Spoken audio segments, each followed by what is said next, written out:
Inden vi gik til pause, fik jeg jo fortalt, at du skulle dele 10.000 is ud. Og det er meget spændende, hvordan det ligesom er foregået. Jeg må faktisk lige korrigere, for det endte faktisk kun med at blive 9.090, fordi du åd dem selv? Jeg fik simpelthen spist så mange is den dag. Nej, den korte historie er, at MTV og Fresco i samarbejde har lavet en konkurrence, vi kalder Love Senior, hvor også her på Transistorredaktionen, vi har nomineret 3 danske foreninger, der gør en forskel, samtidig med, at de laver noget kulturelt i Danmark. Fantastisk, ja. Og der har vi nomineret Grøn Koncerts frivillige, der skraber penge sammen til Muskelsvindfonden. Vi har nomineret Roskilde Festival, der hvert år giver hele deres overskud til forskellige humanitære organisationer. Ja. Og det, der før hed Talegave til børn, men som nu hedder Comedy Aid, hvor der er en masse danske komikere, der samler penge ind til UNICEF.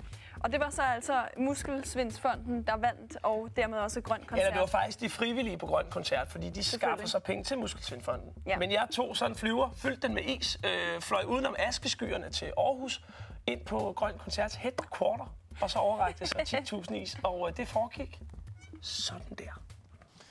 MTV og Fresco Is har i år lanceret kampagnen Love is in the Air, hvor vi uddeler en helt kærlighedsfryser fyldt med Fresco Is-nyheder til en institution eller en forening, der gør en forskel for andre end dem selv. Årets vinder 2010 er de mere end 700 frivillige, der tager landet rundt med Grøn Koncertkaravanen og samler penge ind til Muskelsvindfonden, der hjælper en masse danskere med den uhelbredelige sygdom. Men lad os komme ind og se, hvad de siger til at få overrække gratis is fra Fresco til alle deres frivillige på årets grønne koncerter.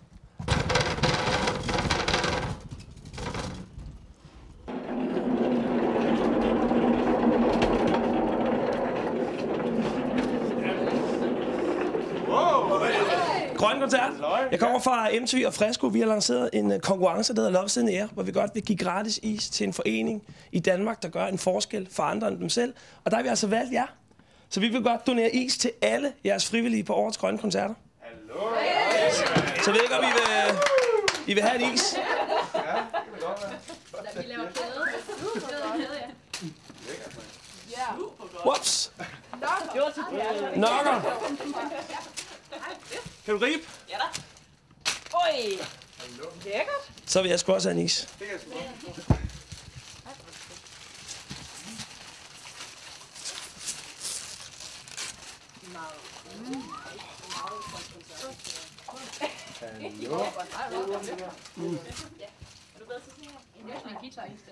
Årets grønne koncert løber af staten fra den 15. juli. Hvad glæder du dig mest til på årets festival? Og jeg synes, det er svært at sige, hvad jeg glæder mig allermest til, men jeg synes, det er sådan en helheden, men allermest, så tror jeg glæder mig til at se de gode gamle venner igen. Ja. Fedt. Hvad siger du? Jamen altså, det er vennerne, man skal se igen.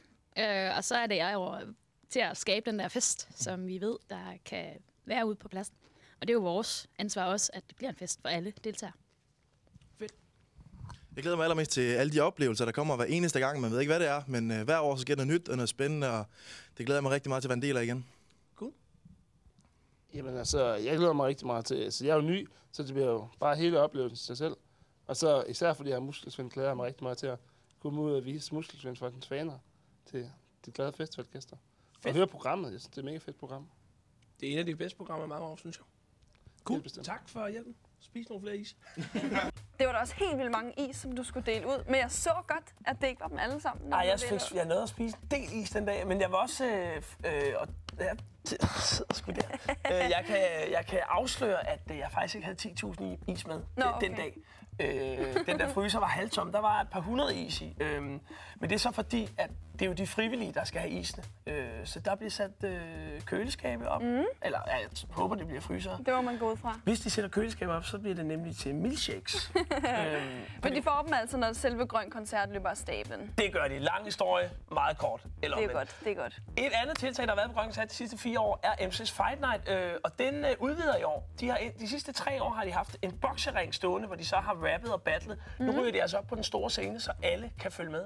Og her skal vi se MC Fight Night Champs'ene med nummeret Hell Motherfucking yeah!